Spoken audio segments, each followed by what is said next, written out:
प्यारे विद्यार्थियों नमस्कार। और क्या हाल चाल है आप लोगों के? बहुत अच्छे चल रहे हैं, very good, keep it up. और बेटा हमने पिछली क्लास में टॉपिक डिस्कस किया था पॉलिनोमियल पर बेस्ड डिवीजन एल्गोरिथम। और मुझे उम्मीद है कि सारा कॉन्सेप्ट आपको समझ आया होगा और वो आपको आगे के कॉन्सेप्ट को समझने में है और जीरोज ऑफ पॉलिनोमियल फाइंड करने में आपको हेल्प करेगा। अब आगे हम बात करते हैं, जो नेक्स्ट पॉइंट आ रहा है, geometrical meaning of zeros of a polynomial. तो मैं इसमें जो टॉपिक कवर करने जा रहा हूँ कि एक तो पॉलिनोमियल का ग्राफ कैसे बनाते हैं, फिर ग्राफ जो बनाया हुआ है या तो बनाना पड़े आपको या आपको बना हुआ मिले, तो आप कैसे पता लगाएंगे कि जीरोज ऑफ पॉलिनोमियल क्या है और उसका मतलब क्या है। हालांकि थ्योरेटिकली ये टॉपिक आप लोग पहले पढ़ चुके हो। तो देखिए आगे हम इस टॉपिक को कंटिन्यू करते हैं। तो इसमें सबसे पहला पॉइंट लेते हैं हम लीनियर पॉलिनोमियल। आप जानते हो लीनियर पॉलिनोमियल क्या होता है? जिसमें वेरिएबल की पावर 1 होती है, दैट इज डिग्री 1 होती है। जैसे एक एग्जांपल लेते हैं हम, p x equal to a x plus b in general, जिसमें ए जीरो नहीं होना चाहिए। तो ये इन जनरल लीनियर पॉलिनोमियल है। यहाँ x वेरिएबल है, a और b दोनों कांस्टेंट्स है। कांस्टेंट्स में आप जानते हो कोई भी रियल नंबर हो सकता है। अब हम इसका एक पर्टिकुलर केस लेते हैं, consider p x equal to 2x minus 4। ये हमारे पास एक पॉलिनोमियल है।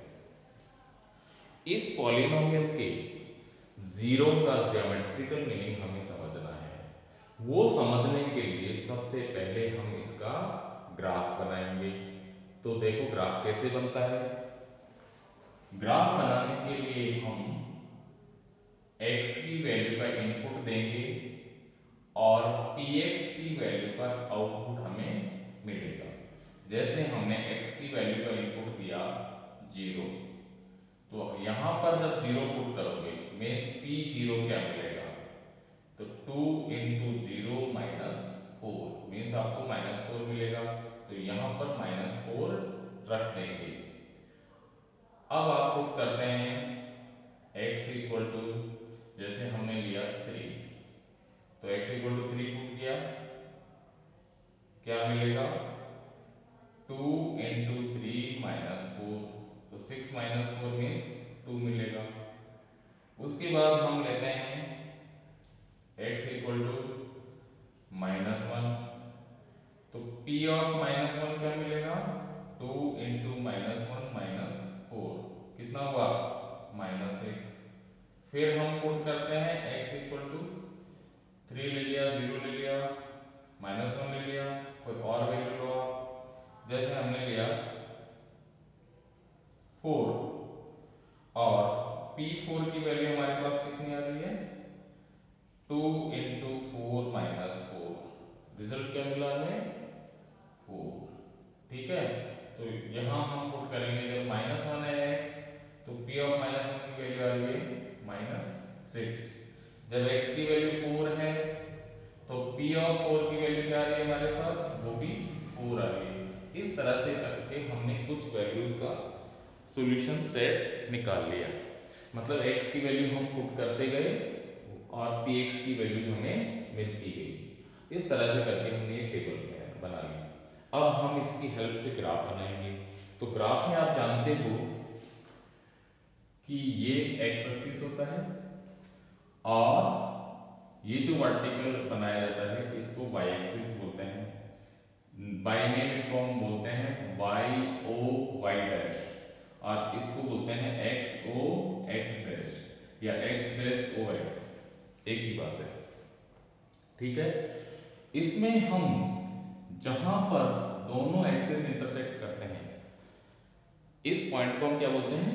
ओरिजिन। ओरिजिन का मतलब जहां से स्टार्टिंग होती है, स्टार्टिंग। अब हम यहां से जब राइट में जाते हैं तो आपको मालूम है नंबरिंग होती है 1 2 3 4।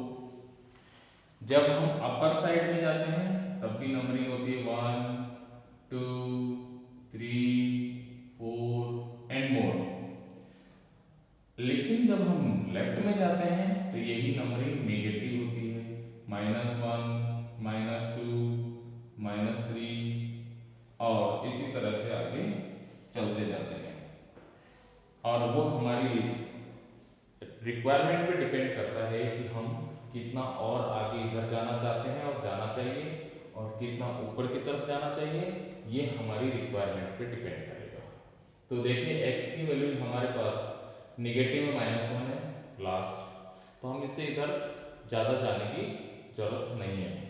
और पॉजिटिव में ये लास्ट 4 तक है, हम चाहें तो 5 तक बना लो, बाकी इससे ज़्यादा की जरूरत नहीं है। लेकिन वाई एक्सिस में जब आप जाओगे तो ये -6 तक जा रहा है, तो आपको इसका ग्राफ थोड़ा सा नीचे तक लेना पड़ेगा। -1 -2 -3 -4 -5 -6 एंड सो ऑन। ठीक है। अब आप ये जो सॉल्यूशंस आपने निकाले हैं ये पेयर है, ये x कोऑर्डिनेट और ये y कोऑर्डिनेट, मतलब हम px को तो कहाँ रिप्रेजेंट करेंगे? इस y एक्सिस पे, और x को रिप्रेजेंट करेंगे x एक्सिस पे।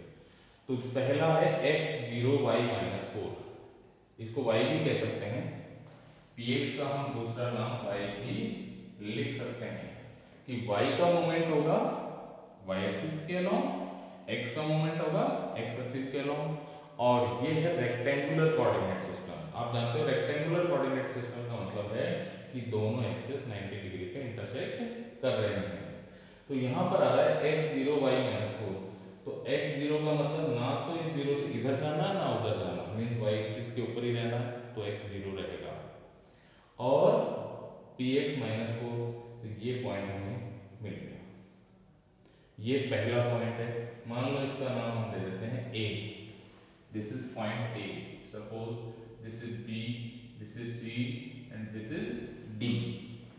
सेकंड है x3 y2, x3 यहाँ है और y पर हम इधर चलेंगे, फिर यहाँ से ऊपर की तरफ 2 चलेंगे, तो ये हो गया x3। पहला कोऑर्डिनेट हमेशा x कोऑर्डिनेट लिखा जाएगा और दूसरा कोऑर्डिनेट हमेशा y कोऑर्डिनेट होगा, और इस पॉइंट का नाम हमने लिख दिया b, राइट। अच्छा, थर्ड है x -1 y -6, x -1 मीन्स ये x -1 हो गया, और y -6 कहाँ होगा? यहाँ होगा, तो ऑलमोस्ट आपके पास में ये वाला पॉइंट आएगा। और इसके कोऑर्डिनेट क्या हो गया हमारे पास? x का तो -1 और y का -6, और इस पॉइंट का हमने नाम दिया C, this is point C। D point है 4,4, मीन्स x भी 4 और y भी 4, ये पॉइंट आपका यहाँ आ रहा है ऑलमोस्ट, क्योंकि जब आप ग्राफ में बनाएंगे तो इसमें एक्यूरेसी ज़्यादा होगी, जबकि यहाँ पर उतनी एक्यूरेसी आपको नहीं मिलेगी। ठीक है, लेकिन फिर भी अब हम इनको ज्वाइन करते हैं, तो ज्वाइन करने से आपको जब इसका स्ट्रक्चर पता चला तो आप देख रहे हैं कि you are getting a straight line, this is a straight line, और ये इस पॉइंट 2 से पास हो रही है। ठीक है, अब यहाँ पर इसका एक्सप्रेशन लिख देंगे कि this is drawn for px equal to 2x -4, और इस पॉइंट का नाम है d4,4। इस तरह से करके हमने इसका ग्राफ बना दिया। तो ये तो हो गया geometrical meaning of this polynomial. ठीक है, अब हम बात करते हैं जीरो ऑफ पॉलिनोमियल की। जीरो ऑफ पॉलिनोमियल का मतलब क्या होगा? जीरो ऑफ पॉलिनोमियल का मतलब है कि values of x for which p x equal to 0, मतलब x की वो वैल्यू जहां पर px 0 आ जाए। तो px आप देख रहे हो ये px है, तो px y एक्सिस के अलोंग चलता है, ऊपर और नीचे। तो जब हम इस लाइन के अलोंग, मतलब इस ग्राफ के अलोंग चलेंगे, तो px 0 कहाँ होगा, यहाँ पे होगा। ये पॉइंट ऐसा पॉइंट है जहां पर px 0 होगा। तो x की किस वैल्यू के लिए, for x equal to 2, so this x equal to 2 is called zero of the polynomial, that is x equal to 2 is zero of px, मतलब p of 2 क्या हो जाता है, 0। मतलब x की वैल्यू 2 रखने से पॉलिनोमियल की वैल्यू क्या हो जाती है, 0। Then this is called zero of the polynomial. ये कब होगा, जब ये लीनियर पॉलिनोमियल होगा। ये कब होने से मतलब हुआ, इस टाइप का ग्राफ, सीधी लाइन, स्ट्रेट लाइन कब मिलेगी, जब ये लीनियर पॉलिनोमियल होगा। और आपने ये भी देखा कि ये लीनियर ग्राफ जो आ रहा है इस पॉलिनोमियल का, ये इस एक्स एक्सिस को कितनी बार काट रहा है, केवल एक ही बार काट रहा है। तो इसका मतलब ये हो गया कि इसकी डिग्री कितनी है, डिग्री ऑफ पी एक्स कितनी है, 1, और इसका जीरो कितना आ रहा है, जीरो ऑफ पी एक्स वो भी 1 ही आ रहा है, मतलब एक ही बार काट रहा है। तो यही इसका ज्योमेट्रिकल मीनिंग है। अब हम नेक्स्ट लेते हैं क्वाड्रेटिक पॉलिनोमियल। तो सेकंड पॉइंट हम कंसीडर करते हैं क्वाड्रेटिक पॉलिनोमियल। अब आप जानते हो इन जनरल क्वाड्रेटिक पॉलिनोमियल कैसा होता है, क्वाड्रेटिक पॉलिनोमियल कैसा होता है, पी एक्स इक्वल टू, इसको फिर आप y कह सकते हैं, कोई दिक्कत नहीं है, a x square plus b x plus c equal to 0, and इसमें a 0 नहीं होना चाहिए, और ए बी सी आर क्या है, रियल्स हैं, रियल नंबर है मतलब। तो ऐसी फॉर्म में जो पॉलिनोमियल हमें मिलता है उसको बोलते हैं क्वाड्रेटिक पॉलिनोमियल। ठीक है। अब इस क्वाड्रेटिक पॉलिनोमियल का हम एक पर्टिकुलर केस लेते हैं, जैसे consider some special cases. Case 1 हम लेते हैं एक polynomial p x equal to x square, और अब हम इसका सबसे पहले तो ग्राफ बनाएंगे ताकि आपके इसका ज्योमेट्रिकल मीनिंग समझ में आए, फिर हम उसके जीरो के रिगार्डिंग बात करेंगे। तो देखिए इसका ग्राफ बनाते हैं। ग्राफ बनाने के लिए हमें थोड़ा आइडिया लेने के लिए वही टेबल बनानी है।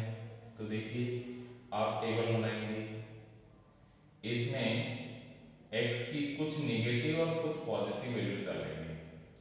तो मैं यहाँ पर ले रहा हूँ -3 -2 -1 0 1 2 एंड 3। ठीक है।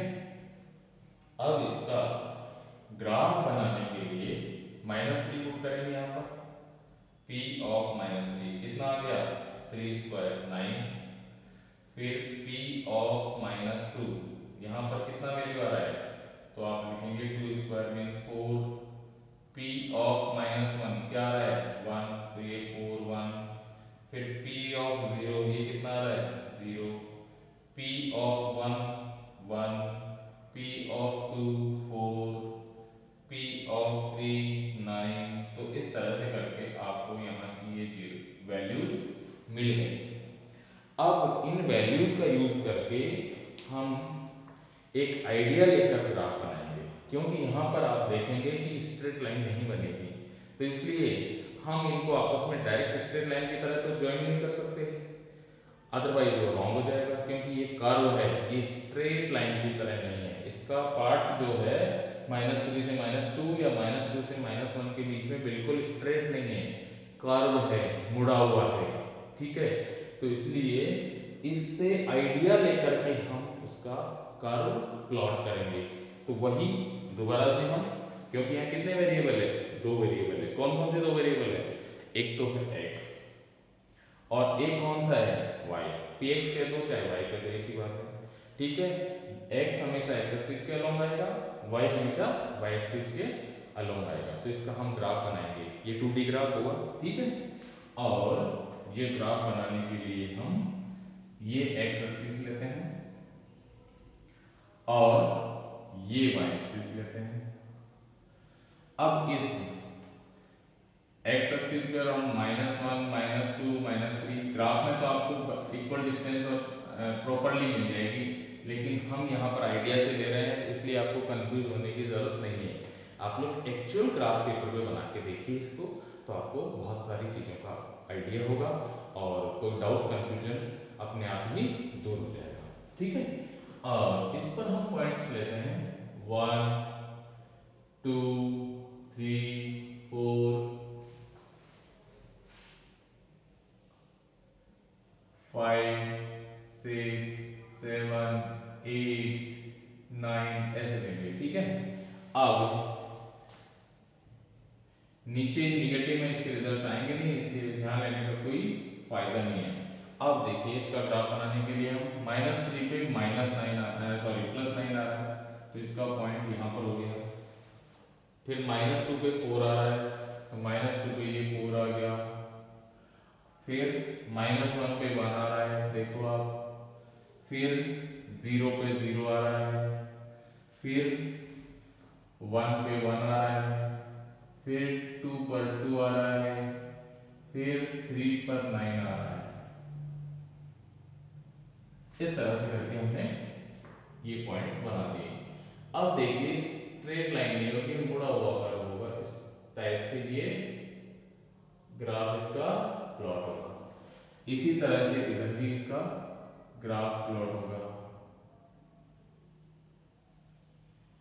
और आपने देखा कि x यहां पर -3 से -2 -1 0 1 2 3 होते हुए मींस इंक्रीज हो रहा है, x इंक्रीजेस, राइट। अच्छा, अब यहां पर देखिए y की जो वैल्यू आ रही है, -3 पे 9 थी, फिर -2 पे 4 रह गई, फिर -1 पे 1 आ गई और 0 पे 0 हो गई, मींस y की वैल्यू यहां पर डिक्रीज हो रही है। आप px कह दो चाहे y कह दो, डिक्रीजेस, राइट। और 0 के बाद x तो वही फिर भी इंक्रीजिंग है, लेकिन y यहां पर इंक्रीजिंग में कन्वर्ट हो जाता है, इंक्रीजेस, ठीक है। x तो वही पहले भी इंक्रीजिंग था, अब भी इंक्रीजिंग है, लेकिन पहले y डिक्रीज हो रहा था, coming down, then going upper side, ठीक है। इस तरह से इसका ग्राफ घूम गया। और ये तो हुआ इसका ज्योमेट्रिकल मीनिंग। और इस ग्राफ का नाम है, मींस इस कर्व का नाम है पैराबोला। क्या नाम है इसका, पैराबोला, इसका नाम है पैराबोला। डिटेल में आप हायर क्लास में पढ़ेंगे, लेकिन अभी आपको इसका मीनिंग मेरे ख्याल से समझ में आ गया। तो आपको ये समझ में आ गया क्वाड्रेटिक पॉलिनोमियल में से ये हमने स्पेशल केस लिया है, ये इसका ग्राफ नहीं है, इसका तो एबीसी में मालूम ही नहीं क्या है। लेकिन अगर हम स्पेशल केस कंसीडर करते हैं तो px = x² एक क्वाड्रेटिक फंक्शन आता है, या यूं कहो क्वाड्रेटिक पॉलिनोमियल आता है, और इस पर्टिकुलर का ग्राफ हमने यहाँ पर बनाया है, तो ये पैराबोला बन रहा है, ठीक है। ये तो हुआ इसका ज्योमेट्रिकल मीनिंग। अब हम बात करते हैं जीरो ऑफ पॉलिनोमियल, मतलब जीरो ऑफ पॉलिनोमियल का क्या मीनिंग है। तो हमने अभी पिछले वाले टॉपिक मींस लीनियर पॉलिनोमियल में डिस्कस किया था। क्या डिस्कस किया था कि जब पॉलिनोमियल की वैल्यू 0 हो जाए किसी x की वैल्यू के लिए, तो उस x की वैल्यू को हम क्या बोलते हैं, जीरो ऑफ द पॉलिनोमियल। तो यहां हम ग्राफ को देख के ही हम पता लगा लेंगे कि पॉलिनोमियल 0 कब होगा, जब वो x को काटेगा, व्हेन कर्व और straight line cuts x axis at that point value of px is 0 and value of x at that point is called 0 of the polynomial। तो आप यहां देखिए कि px की वैल्यू 0 कब हो रही है, तो 0 of polynomial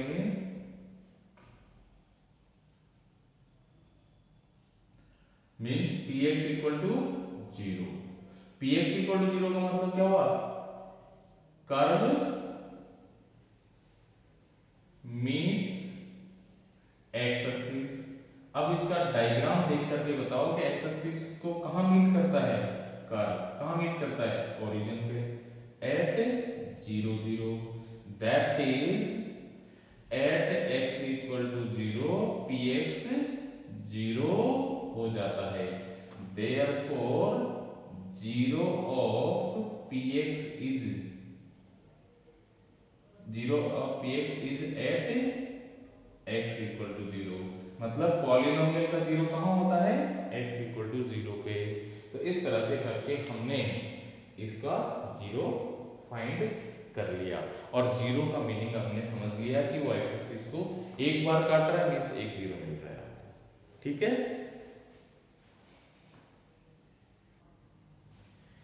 इसी पे देखो नेक्स्ट एग्जांपल लेते हैं, ये उससे थोड़ा अलग है। हमने पिछले केस में लिया था px equal to x square केवल, अब हम यहाँ क्या ले रहे हैं, px equal to x square minus 4, means ये दूसरा पॉलिनोमियल ले रहा है।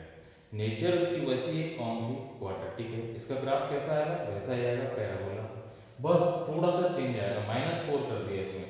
मतलब जो भी एक्स स्क्वायर की वैल्यूज पहले वाले टेबल में आ रही थी वो वैल्यू 4 से रिड्यूस हो जाएगी, मीन्स कम हो जाएगी। तो देखिए इसका भी हम टेबल बनाते हैं। इसका सबसे पहले हमें ग्राफ बनाना है, तो ग्राफ बनाने के लिए क्या करेंगे, पुट x इक्वल टू -3 -2 -1 0 1 2 3, एक एक करके वैल्यू डालेंगे।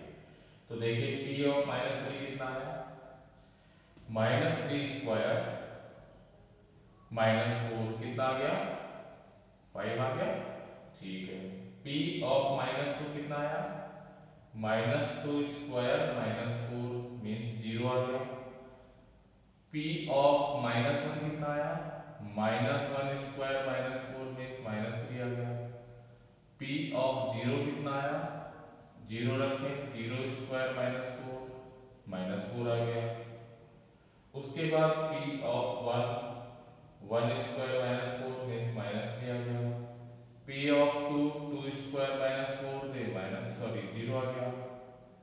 और p ऑफ 3 तो वही 3 स्क्वायर -4 मीन्स 5 आ गया। तो हम इसकी टेबल फिर से लिख लेते हैं, -3 -2 -1 0 1 2 3, और अब px की वैल्यू डालते हैं। -3 पे इसकी वैल्यू कितनी आ रही है, 5, -2 पे इसकी वैल्यू कितनी आ रही है, 0, -1 पे इसकी वैल्यू कितनी आ रही है, -3, 0 पे इसकी वैल्यू कितनी आ रही है, -4, 1 पे इसकी वैल्यू कितनी आ रही है, -3, 2 पे इसकी वैल्यू कितनी आ रही है, 0, और 3 पे इसकी वैल्यू कितनी आ रही है, 5, ठीक है। तो आपने देखा कि हमारी टेबल तैयार होगी। अब हमें इसको ग्राफ में डालना है, ग्राफ में डालने से हमें इसका कर्व मिल जाएगा। तो देखिए वही एक्स एक्सिस और वाई एक्सिस, ये ओरिजिन है 1 2 3 4, दिस इज -1 -2 -3। वाई एक्सिस पर 1 2 3 4 5, और नेगेटिव में भी इसकी वैल्यू -4 तक जा रही है, तो यू विल टेक -1 -2 -3 -4, ठीक है। ये हमने ग्राफ पे नंबरिंग कर दी ताकि हम इन पॉइंट्स को आइडेंटिफाई कर लें। जैसे अब x -3 पे y 5 है, तो x -3 पे y 5 कितना हुआ, यहाँ आ गया, ठीक है। और -2 पे कितना हुआ, 0 आ गया। फिर -1 पे कितना हुआ, -3, या -1 पे -3। फिर 0 पे कितना हुआ, -4। फिर -1 पे, सॉरी 1 पे -3। फिर 2 पे 0 और फिर 3 पे 5। अब आप देखिए इसका जब हम ग्राफ बनाएंगे, मीन्स इनको ज्वाइन करेंगे और फ्री हैंड ज्वाइन करेंगे। मैंने आपको बताया स्केल से ज्वाइन नहीं करेंगे क्योंकि ये कर्व बन रहा है, स्ट्रेट लाइन नहीं है ये, और ना ही इसका कोई पार्ट स्ट्रेट है। तो इस तरह से करके ये हमने इसका ग्राफ बना दिया। ये भी पैराबोला ही है, और इस पॉइंट को जहां से ये घूम जाता है इसको हम वर्टेक्स बोलते हैं पैराबोला के लिए, ज्योमेट्री की लैंग्वेज में, कोऑर्डिनेट ज्योमेट्री की लैंग्वेज में। और ये पॉइंट हो गया 0, -4 वर्टेक्स, जहां से ये घूम गया। जो हमने पिछला एग्जांपल लिया था वो आपने देखा था ऐसा आया था, ये था px = x², पिछला केस लिया था, ये केस 1 था और ये केस 2 है जिसको हम डिस्कस कर रहे हैं। ठीक है। अब आप देखिए ये तो ग्राफ बन गया। अब एक तो ग्राफ का कंपैरेटिव स्टडी देखिए कि हमने इसके ग्राफ में x² जो आ रहा था, ये किसका ग्राफ है, px = x² का, इसमें से हमने 4 माइनस कर दिया तो इसका ग्राफ 4 यूनिट से नीचे खिसक गया, 4 यूनिट से नीचे खिसक गया। जो वर्टेक्स 0 पे आ रहा था, मींस ओरिजिन पे आ रहा था 0, 0 पे, वो वर्टेक्स कहां चला गया, 0, -4 पे। तो मतलब ये हुआ कि ग्राफ बनाने का पैटर्न चेंज नहीं हुआ, केवल उसका ग्राफ शिफ्ट हो गया, नथिंग एल्स। ठीक है। तो आपको इससे एक आइडिया मिलना चाहिए कि अगर ऐसे हम कंपैरेटिव स्टडी करें तो हमें एक कर्व का ग्राफ बनने के बाद दूसरे का उससे आइडिया मिल जाता है। इसी कॉन्सेप्ट को हम बोलते हैं शिफ्टिंग ऑफ ओरिजिन। पहले ओरिजिन 0, 0 पे था, अब पैराबोला के हिसाब से ये शिफ्टिंग कहाँ होगी, 0, -4 पे। ठीक है। उसके बाद हम बात करते हैं जो हम कहना चाह रहे थे, draw graph of px = x² -4। तो इसका ग्राफ हमने बना दिया, एक काम हमारा कंप्लीट हो गया। अच्छा, अब कह रहा है फाइंड इट्स जीरोस ज्योमेट्रिकली, मतलब जीरोस फाइंड करना आपने अलजेब्रा में तो पढ़ा ही है कि इसको हम 0 के इक्वल कर देंगे और x की वो वैल्यूज फाइंड कर लेंगे जिसके लिए ये 0 होता है। लेकिन हमने बताया कि ग्राफ में जीरोस कौन से पॉइंट होते हैं जहां पर px 0 हो जाए। px 0 होने का मतलब हो गया, जैसे ये पॉइंट हम लिखते हैं तो -2, 0, ये पॉइंट लिखते हैं तो -3, 5, ये पॉइंट लिखते हैं तो 3, 5, ये पॉइंट लिखते हैं तो 2, 0, ये पॉइंट 1, -3 और ये -1, -3। तो वो पॉइंट निकालो zeros of px, zeros of px means px is 0 at some x, मतलब x की किसी वैल्यू के लिए px 0 हो जाए वही जीरोस ऑफ द पॉलिनोमियल है। इसका मतलब ये है। तो px 0 कहां हो रहा है, एक तो यहां पर हो रहा है और एक यहां पर हो रहा है, दैट इज x की वैल्यू यहां पर कितनी है, -2, और x की वैल्यू यहां पर कितनी है, 2। तो ये 2 वैल्यूज है जहां पर ये पॉलिनोमियल 0 हो रहा है, and these are the zeros of the polynomial. और दूसरी बात क्या है कि ये जो पैराबोला हमने बनाया इसमें आपको पता है ये क्वाड्रेटिक है, और क्वाड्रेटिक में अलजेब्रा में पढ़ा था मैक्सिमम 2 जीरोस हो सकते हैं। तो देखिए पहला वाला केस लिया उसमें तो एक 0 ही था, मैक्सिमम 2 0 हो सकते हैं, मींस एक भी 0 नहीं हो, ये भी हो सकता है, वो आगे डिस्कस करेंगे हम। इस केस में एक 0 हो रहा है और इस केस में 2 0 हो रहे हैं। इसका मतलब है कि आप कोई सा भी पैराबोला बना लो अब आगे जाकर के, वो 2 से ज्यादा बार x एक्सिस को मीट नहीं करेगा। x एक्सिस को मीट करने का मतलब px = 0 नहीं होगा, 2 से ज्यादा बार नहीं होगा। एक बार हो सकता है जैसे इसमें हो रहा आगे केस डिस्कस करेंगे जिसमें एक भी बार नहीं होगा। तो इस तरह से करके हमने ज्योमेट्रिकली ये पॉलिनोमियल्स के जीरोज का मतलब समझ लिया और उसका ग्राफ कैसे बनाते हैं वो भी हमने डिस्कस किया। और मुझे उम्मीद है कि आपको ये टॉपिक इंटरेस्टिंग लगेगा और ये कॉन्सेप्ट आपका बहुत अच्छे से क्लियर होगा। Wish you all the best.